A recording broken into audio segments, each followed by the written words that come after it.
Brad Pryor here with Grit Branded. We are at the 2024 NFR in Las Vegas.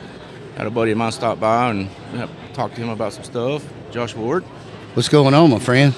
Just enjoying NFR.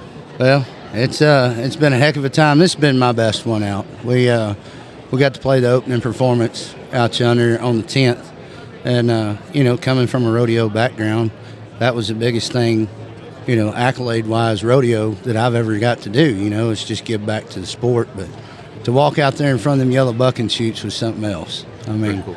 that morning, it's a show. It's a whole production, and everybody was asking, what's it like? And I said, well, it's the NFL rodeo, and everything has to be staged just right, timing and all that. And I just remember walking down the alleyway and the hair standing up on top of my head, like, wow, we're at the T-Mac. This is really, really cool. And for 3 minutes, I think it was 3 minutes and 4 seconds, it was over in a heartbeat. Really? all that anticipation built up. I mean, you got the cameras in your face, you got the fans, you got the audience, you got the huge room, and it's all the jitters and the nerves are already there. And for me, it was double.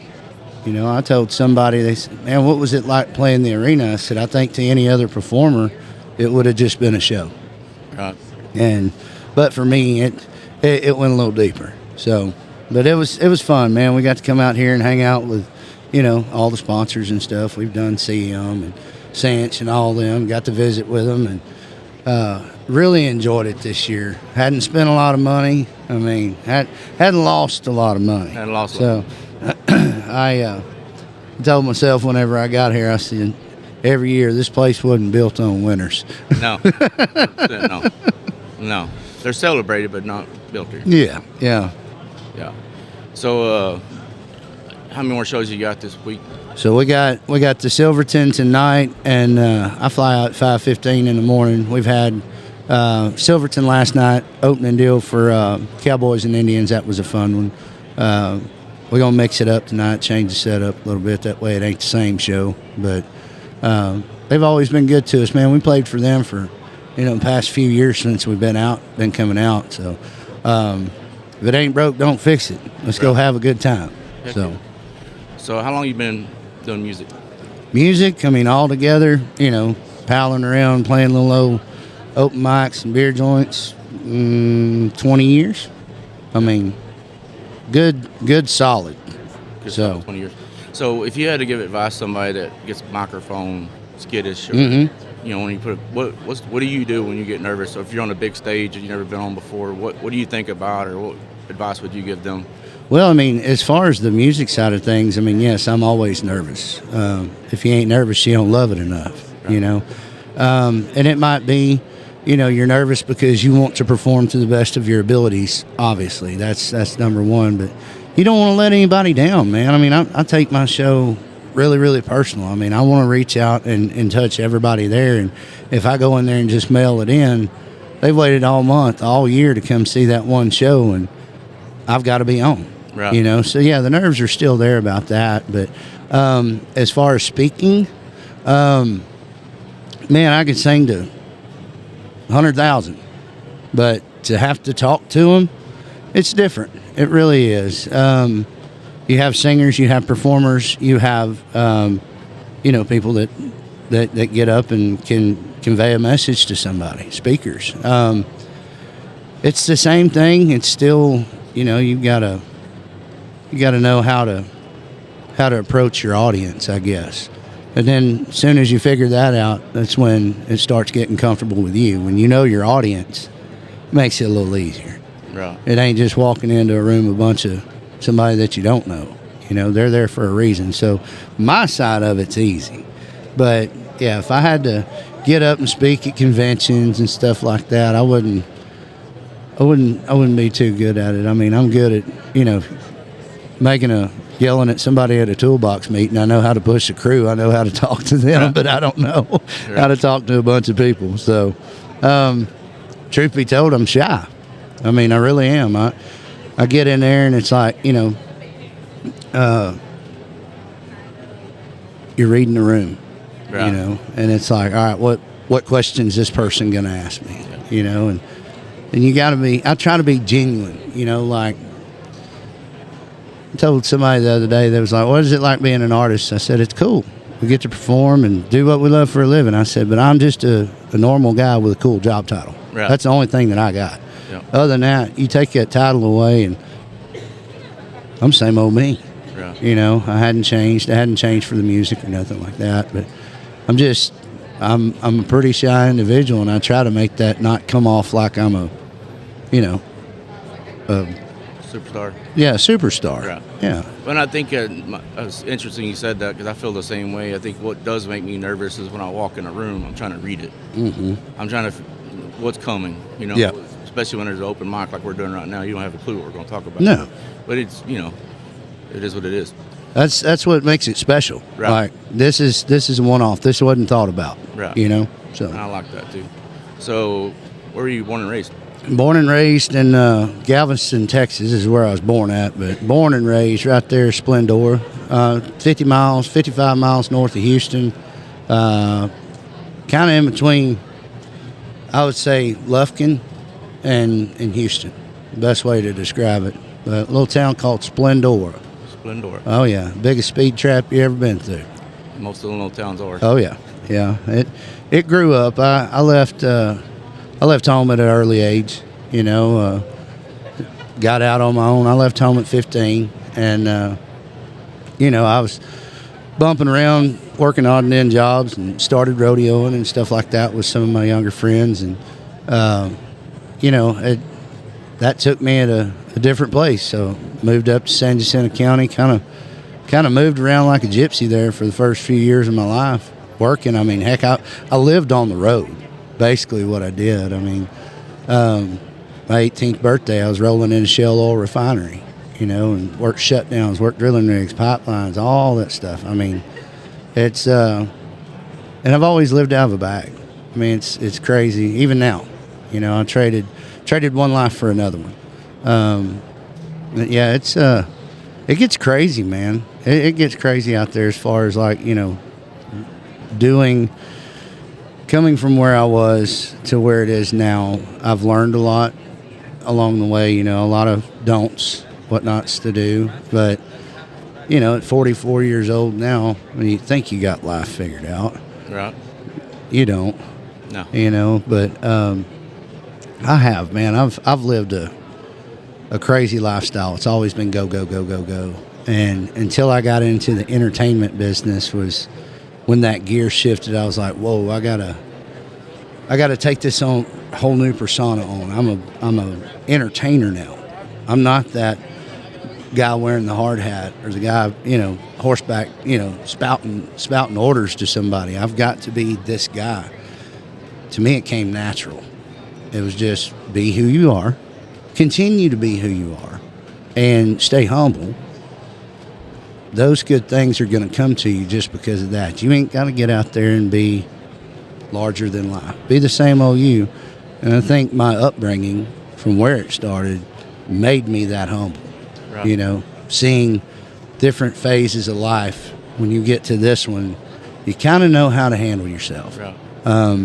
I did a lot of living in an early age to where whenever I got into the entertainment side, it was a little easier to handle. You know, I mean, rode bucking horses for 15 years. All I wanted to do was ride bucking horses and party. Right. So, you know, it was, I got that out of my system, I think, somewhat. I mean, we always want to kind of slip off and have a few, but that gum, man, we lived hard and fast by the skin of our teeth, you know. But it did. Everything prepares you in life, right? Different stages, whether it's, you know, leaving home at 15, trying to figure it all out on your own, to getting in the oil field and making some money, you know, and learning a trade and still rodeoing and all that kind of stuff. And then you get into music, man, it's that business shift. I mean, it's the same thing. We get to haul up and down the road with some of our best friends, but now you're running a business. Mm-hmm. And the Thursday, Friday, Saturday, man, that's go time. Right. Monday, Tuesday, Wednesday, leading up, it's office time. And it's just me now. I mean, we've got upper management, but I mean, at the end of the day, I'm still the one swinging the hammer on it. So I'm not gonna lie, I don't like the business part. No, most people don't. But it's I'm learning as I go too. I mean, 20 years in, I'm still figuring a lot of that stuff out. But you got to run it like a business for dang sure, because it will eat you up if you don't. I mean, you're a successful businessman yourself. You should know. Yes, sir. It's an everyday grind. I didn't know this about you, that you moved out at 15. I did the same thing. Mm-hmm. I grew up no father. Yep, same. And I didn't go to college, but I feel like everything I did in the ranching world growing up was my college. Yep. As you were talking about, learned up till you're 44 and 46, and it was like that was my college. I never went to any of that kind of stuff. So I feel like the biggest thing is I want a lot of people to understand is that we need people in the trades. Absolutely, Starving we do. to death. We do. That was the thing, you know. I mean, I wanted to go to Tarleton State on a rodeo scholarship, but you know, things got in the way. You know, you're a kid raising yourself, basically, and some direction was on my own. And like I said, you learn from a lot of things. Right. I figured out how to keep my nose clean. Yep. And you know, nobody's going to give you anything in this life. They never will. I mean, it might seem like it's coming easy to you. That's just because you've gotten that far along that pressure, that burden isn't so bad. So it's lightening up over here, whatever it may be, whether it's finances, whether it's just trying to stay focused, just the little things, you know.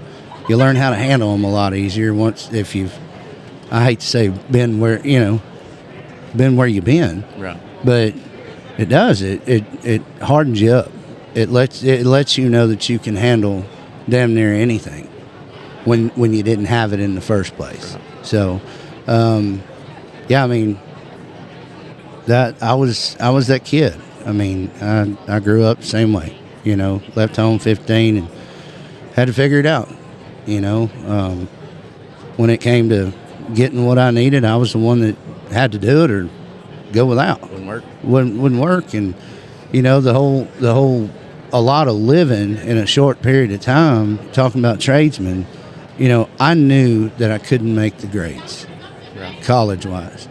And a lot of that was on me because I didn't apply myself. Heck, I was young. I didn't want to. You know, I had one thing in mind, and that was, hey, I wanted to go ride bucking horses. Well, that leads into a party. Well, I figured out real quick, you know, hey, it ain't all about the party. Let's go to work. And you know, I worked oil field rodeo, make a little money, spend a little money. And to me, it just turned into a hobby that you get hurt in, right, to be honest. I mean, it was fun. Don't get me wrong. I loved riding bucking horses. But whenever you start thinking about, am I going to eat next week? You know, am I able to go and do this?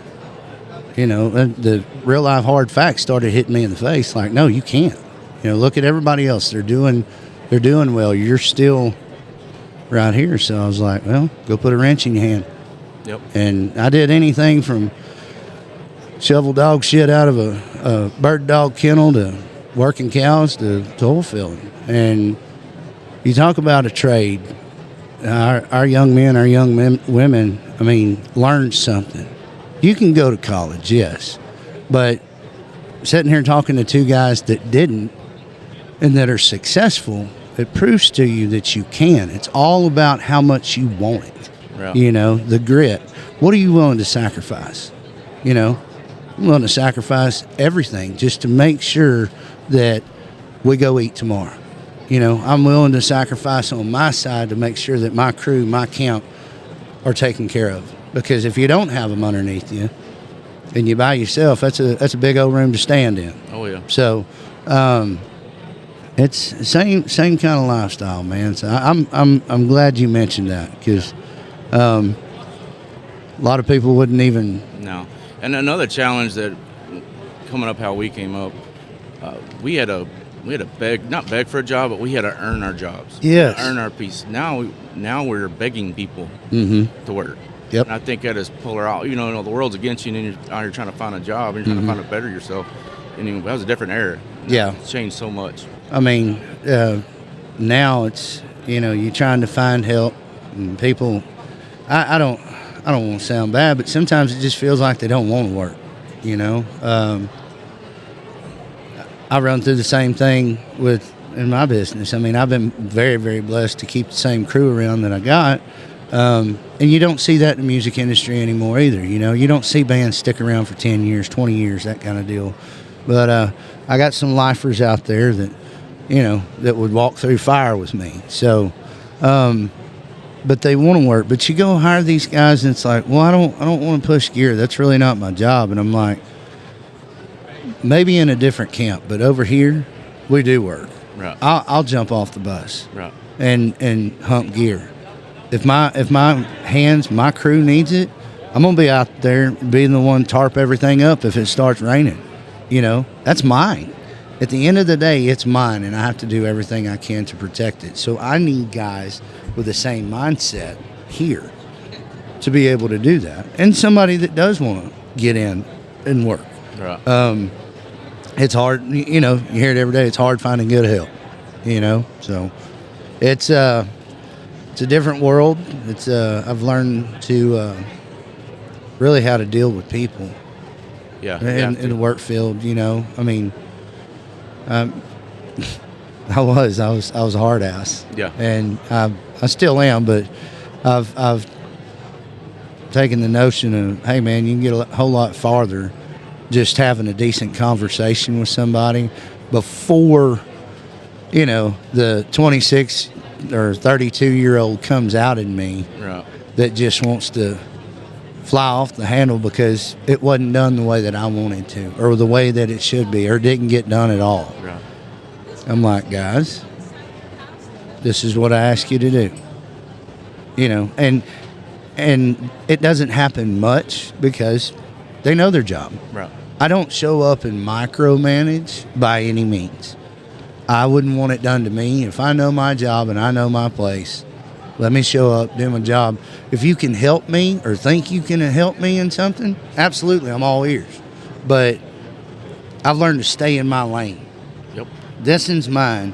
And the only reason that I get out and do this is not because I have to. I don't have to do anything.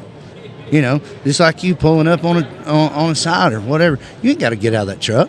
You don't have to. You can go up there and I've seen them roll the window down that far. Yeah, what do you got? Hands asking them questions. I can't. I get up, I get out. Same thing. I go to my guys. If they have an issue, they come to me. That's why we work through problems. Right. That's why we're successful. Everything from your leadership, your drive to be that leader, and then have your guys over here, your crew, your band, whatever it may be, have them believe in everything that you believe in, bro, you got it whooped. Oh, yeah. If you can find, if I can find 10 of those, hey, how far you want to go? That's right. And put it all on black. Let's go. Yep. So, and I'll roll with them anywhere. And they do the same for me. So, but it doesn't come around that often. No.